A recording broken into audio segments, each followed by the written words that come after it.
perfect investment vehicle. For me, it would be a kind of put your money in and forget about it for 10, 20 years. Have we got an investment vehicle for you?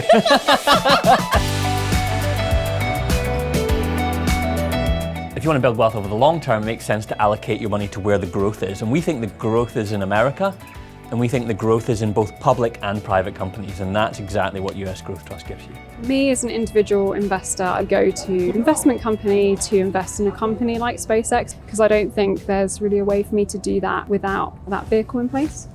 Yeah, I mean, that's correct. It's very hard for the individual to buy shares in a private company like SpaceX unless you go through a vehicle of some description like a trust. So we can leverage our reputation as a long-term, supportive, patient shareholder and allow that to gain us access to the most exciting private companies in the US.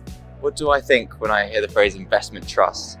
To be honest, I don't know what that means. Investment trusts have quite a lot of flexibility. The way that the funds are structured enables them to invest in public companies, which are liquid and listed on stock markets, but also private companies. Private investing is all about relationships, whether or not you have the relationship with the company and whether or not they choose for you to be an investor.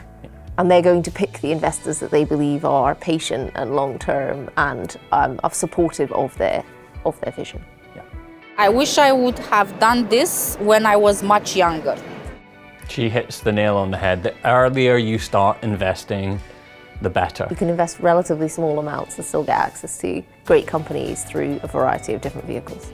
Compound interest is a very, very powerful thing. The earlier you start investing, the more the compound interest has got the potential to work and to build your assets such that you have more available for you at the time of your retirement. We'd encourage you to invest over the long run, but if you need access to that money, you are able to take it out. The best companies in recent years have probably originated from the US.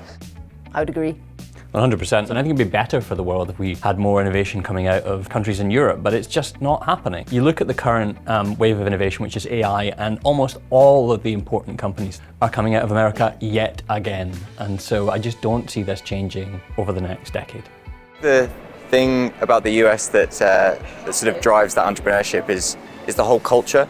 It's really kind of embedded into the US. It's just not something you see as much over in the UK.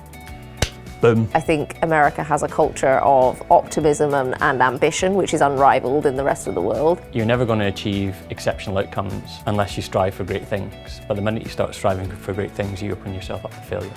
And that's the challenge of it. But that's also the culture in the US as well, is an acceptance of failure.